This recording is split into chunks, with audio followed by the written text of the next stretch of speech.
బంగ్లాదేశ్లో మళ్ళీ street protest జరగబోతాయా?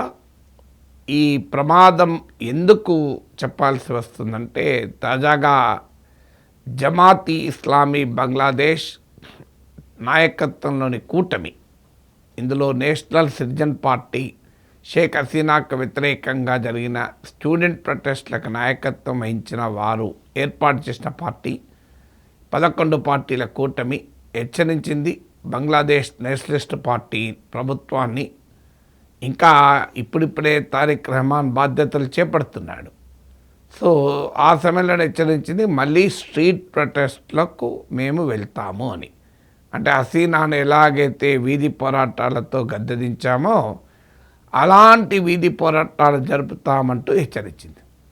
అక్కడతో ఆగకుండా బంగ్లాదేశ్లో ఎన్నికలు జరిగిన విధానం రిగ్గింగ్ జరిగింది, ఫ్రాడ్ ఇది సరిగా జరగలేదు, మళ్ళీ దేశంలో ఫాసిజం నెలకొని ఉంది అని హెచ్చరించింది. గతంలో షేక్ హసీనా ప్రభుత్వానికి కూడా ఇదే రకమైన భాషతో మాట్లాడారు, ఫాసిజం అని. ఇంట్రెస్టింగ్ ఏంటంటే, ఈ ఎన్నికల్లో దేశం పెద్ద భారీ ఎత్తున హింసాకాండ జరుగుతుందని భయపడ్డా జరగలేదు. 400 మంది అంతర్జాతీయ అబ్జర్వర్స్ ఈ ఎన్నిక పట్ల సంతృప్తి వ్యక్తం చేశారు. పెద్దగా ప్రపంచంలో ఎక్కడ ఆరోపణలు రాలేదు. అంత క్రైసిస్ రీడెన్ కంట్రీలో ఆ మేరకు ఎన్నికలు జరగడమే ఆశ్చర్యం. అయితే ఈ ఎన్నికల్లో చాలామంది ప్రెడిక్ట్ చేసిందంటే, జమాత్ ఇస్లామీ బంగ్లాదేశ్ చాలా టైట్ ఫైట్ ఇస్తుంది బిఎన్పికి అనుకున్నారు. అది జరగలేదు. బంగ్లాదేశ్ నేషనల్ పార్టీ భారీ మెజారిటీతో గెలిచింది. దాంతో జమాతీ ఇస్లామీ ముందు చెప్పింది ఏంటంటే, మేము కన్స్ట్రక్టివ్ అపోజిషన్గా ఉంటాం, మేము మా బాధ్యత నిర్వర్తిస్తామని. కానీ స్పష్టమవుతుంది జమాతీ ఇస్లామీ బంగ్లాదేశ్ క్యారెక్టర్, మళ్ళీ మేము వీధి పోరాటాలకు సిద్ధమవుతాం అంటూ చెప్తున్నారు. అంటే తాము గెలిస్తే ఎన్నికల సక్రమం, తాము గెలవలేదు కనుక ఎన్నికల ఫ్రాడ్ అని చెప్తున్నారు. వాస్తవంగా జమాత్ నాయకత్వంలోని 11 పార్టీ కోయలిషన్కు 76 సీట్స్ కూడా వచ్చాయి.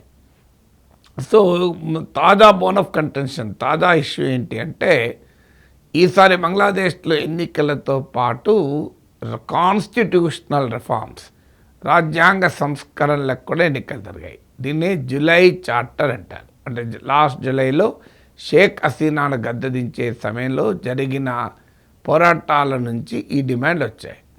దీని ప్రకారం ఏంటంటే, ఒకవైపేమో బంగ్లాదేశ్ పార్లమెంట్ ఎన్నికలు జరిగాయి, అదే సమయంలో జులై చార్టర్ పై కూడా రెఫరెండం జరిగింది. ఈ రెఫరెండంలో కూడా 62% ఆఫ్ ద ఓటర్స్ అనుకూలంగా ఓటు వేశారు. ఇందులో ఈ రెఫరెండం ప్రకారం ఏంటంటే, ఈ జులై చార్టర్లో ఒక అంశం ఏంటంటే, 180 డేస్ వరకు బంగ్లాదేశ్లో ఎన్నికలు జరిగి కొత్త పార్లమెంట్ కొలువు తీరాక 180 డేస్ వరకు పార్లమెంట్ కాన్స్టిట్యూయెంట్ అసెంబ్లీ లాగా, రాజ్యాంగ నిర్ణాయక సభలాగా వ్యవహరిస్తుంది. దాన్నే కాన్స్టిట్యూషనల్ రిఫార్మ్స్ కౌన్సిల్ అన్నారు. సో ఆ 180 డేస్ వరకు కాన్స్టిట్యూషనల్ రిఫార్మ్స్ కౌన్సిల్గా వ్యవహరించి రాజ్యాంగ మార్పుల్ని, సంస్కరణలని తీసుకొస్తారు అన్నది ఈ జులై చార్టర్ సారాంశం. సో బంగ్లాదేశ్ నేషనలిస్ట్ పార్టీ ఎన్నికలు ముందు జరగాలి, తర్వాతే రాజ్యాంగ సంస్కరణలు అని వాదించేది. జమాత్ ఇస్లామీ బంగ్లాదేశము ముందు రాజ్యాంగ సంస్కరణ జరిపి తర్వాత ఎన్నికలు జరపాలని వాదించింది. జమాతే కాదు, ఈవెన్ నేషనల్ సిటిజన్ పార్టీ కూడా. ఫైనల్గా యూనస్ ప్రభుత్వము ప్రజా మూడు మీకు బిఎన్పి వైపు ఉంది కనుక అనివార్యంగా రెండింటిని క్లబ్ చేశాడు. ఎన్నికలు పెట్టాడు, అదే రోజు రెఫరెండం కూడా పెట్టాడు. సో ఇప్పుడు ప్రతి బంగ్లాదేశ్ పార్లమెంట్కి ఎన్నికైన వారు పార్లమెంట్ సభ్యుడిగా ప్రమాణ స్వీకారం చేయాలి. అలాగే కాన్స్టిట్యూయెంట్ రిఫార్మ్స్ కౌన్సిల్ సభ్యుడిగా కూడా, కాన్స్టిట్యూయెంట్ అసెంబ్లీ సభ్యుడిగా కూడా ప్రమాణం చేయాలి. ఇక్కడ బంగ్లాదేశ్ నేషనల్ పార్టీ, మేము పార్లమెంట్ సభ్యులుగా మాత్రమే ప్రమాణం చేస్తాం, కాన్స్టిట్యూషన్ రిఫార్మ్స్ కౌన్సిల్ సభ్యులుగా చెయ్యము అని ప్రకటించారు. ఎందుకంటే బిఎన్పితో కన్సల్ట్ చేయకుండా ఈ జులై చార్టర్ రూపొందించారు, మాకు సంబంధం లేదు అని. ఎందుకంటే యూనస్ ప్రభుత్వము, యూనస్కు మద్దతుగా ఉన్న ఈ స్టూడెంట్స్, ప్రొటెస్ట్ల నాయకత్వ స్టూడెంట్స్, వీళ్ళంతా కలిపి ముందు పెట్టింది జులై చార్టర్. సో అందువల్ల బిఎన్పి ప్రమేయం లేకుండా జరిగింది కనుక మాకు సంబంధం లేదు అని ప్రకటించారు.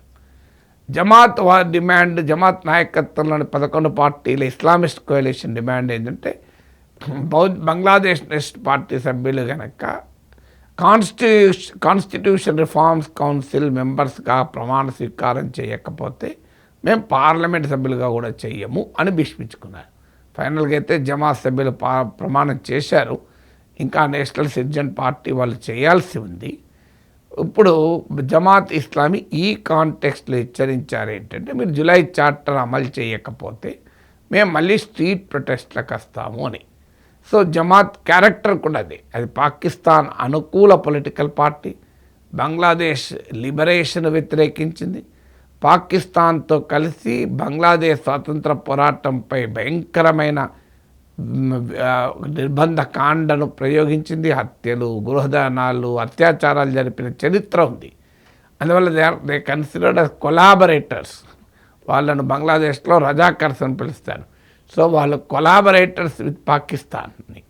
సో అవామీ లీగ్ టైంలో జమాత్ ఇస్లామీ పైన అనేకసార్లు నిషేధాలు కూడా విధించారు. మీకు 1971లో బంగ్లాదేశ్ ఏర్పడ్డాక 1972లోనే జమాత్ ఇస్లామీ బంగ్లాదేశ్ నిషేధానికి గురైంది. ఆ తర్వాత మీకు షేక్ ముజిబుర్ రహమాన్ హత్య తర్వాత 1976లో జమాత్ ఇస్లామీ బంగ్లాదేశ్పై నిషేధాన్ని ఎత్తివేశారు. 2001 ఎలక్షన్స్లో అవామీ లీగ్ని ఎదుర్కోవటానికి బంగ్లాదేశ్ నేషనల్ పార్టీ జమాత్ ఇస్లామీతో కూడా చేతులు కలిపింది. ఆ తర్వాత 2013లో మళ్ళీ బంగ్లాదేశ్ సుప్రీంకోర్టు జమాత్ను నిషేధించింది. 2025లో మహమ్మద్ యూనస్ చీఫ్ అడ్మినిస్ట్రేటర్ అయ్యాక షేక్ హసీనా పతనం తర్వాత మళ్ళీ నిషేధాన్ని ఎత్తివేశారు. అందువల్ల బంగ్లాదేశ్ నేషనల్ పార్టీకి అవామీ లీగ్ మధ్యనే వైరం ఉన్నప్పుడు బిఎన్పికి జమాత్ మిత్రపక్షం. కానీ ఇప్పుడు అవామీ లీగ్ రిజిస్టర్ అయింది, నిషేధం ఎదుర్కొంది కనుక ఫైట్ బిఎన్పి వర్సెస్ జమాత్ అయింది. ఒక దశలో జమాత్ ఇస్లామీకి వ్యతిరేకంగా మీకు జమాత్ ఇస్లామీ నాయకత్వంలోని ఇస్లామిస్ట్ కూటమికి వ్యతిరేకంగా బిఎన్పి అవామీ లీగ్ కూడా కలుస్తాయి అని కూడా వార్తలు వచ్చాయి. అయితే అవామీ లీగ్ ఎన్నికల్లోనే పాల్గొనివ్వలేదు కనుక ఆ ఇష్యూ ముందుకు రాలేదు. అందువల్ల మళ్ళీ బంగ్లాదేశ్లో వీధి పోరాటాలకు జమాత్ నాయకత్వంలో ఇస్లామిస్ట్ కూటమి సిద్ధపడుతుందా అన్న అనుమానం కలుగుతుంది. అదే జరిగితే షేక్ హసీనా పతనానంతరం 18 months ఈ క్రైసిస్, క్యావోస్, గందరగోళం నడిచింది. ఇప్పుడు ఎన్నికలు జరిగి మళ్ళీ కాస్త ప్రశాంతత ఏర్పడుతుంది అనే వాతావరణం వస్తే జమాత్ ఇస్లామీ బంగ్లాదేశ్ అలాగే నేషనల్ సిటిజన్ పార్టీ ఇచ్చినటువంటి హెచ్చరికలు, చేసిన బెదిరింపులు మరోసారి బంగ్లాదేశ్లో ఆందోళనకు కారణమవుతుంది.